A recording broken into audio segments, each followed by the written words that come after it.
সমসাময়িক বিষয় নিয়ে শনিবার গণমাধ্যমের সাথে আলাপ করেন বিএনপি মহাসচিব মির্জা ফখরুল ইসলাম আলমগীর। গুলশানে বিএনপি চেয়ারপারসনের রাজনৈতিক কার্যালয়ে তার এই আলাপচারিতায় গুরুত্ব পায় দেশের সংস্কার, আইন শৃঙ্খলা পরিস্থিতি ও রাজনীতি। গণপরিষদ না হলে তো আপনি সংবিধান নতুন করে কি করবেন? এ সময় তিনি বলেন, ৫ই আগস্টের পর পতিত সরকার ষড়যন্ত্র করেই যাচ্ছে।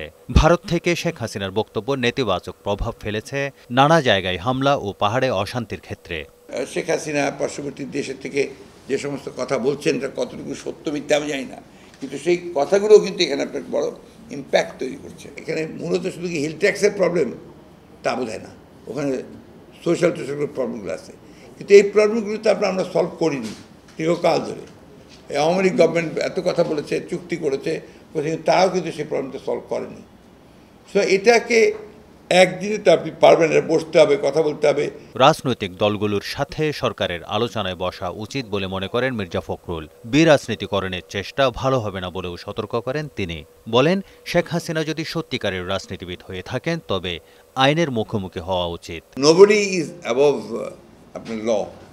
আইনের সামনে আসতে হবে এবং অ্যাকাউন্টেবিলিটি এনশিওর করতে হবে, এবং উনি যদি সত্যিকার অর্থেই রাজনীতিবিদ হন, ওনার উচিত হবে নিজে এসে আপনার এখানে ফেস করা এই সমস্ত অ্যাকুজিশনগুলোকে, যেটা আমার নেত্রী করেছেন। তিনি জানান, বেগম খালেদা জিয়া উড়োজাহাজে করে যাওয়ার মতো অবস্থায় না থাকায় বিদেশে চিকিৎসার জন্য যেতে পারছেন না। ডাক্তাররা এখন পর্যন্ত উনি ফিট টু ফ্লাই এটা মনে করছে। এদিকে রাজধানীর বাড্ডায় ছাত্র অভ্যুত্থানে হতাহতের পরিবারে তারেক রহমানের পক্ষে সহায়তা প্রদান অনুষ্ঠানে অংশ নেন দলের স্থায়ী কমিটির সদস্য নজরুল ইসলাম খান। বাড্ডা থানা বিএনপি এর আয়োজন করে।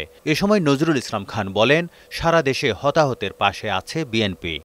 যারা আমার ভাইকে, আমার বোনকে, আমার সন্তানকে খুন করেছে, আমি অবশ্যই তার বিচার চাই, কঠোর বিচার চাই, কিন্তু সেই বিচার আমি নিজের হাতে তুলে নেব না, আমি তাকে আইনের কাছে সোপর্দ করব। গুলশান, বাড্ডা ও হাতিরঝিল এলাকায় ছাত্র জনতার অভ্যুত্থানে ১৫০ জন নিহত হয়েছে বলে জানান নজরুল ইসলাম খান। তারেক শিকদার, বৈশাখী সংবাদ, ঢাকা।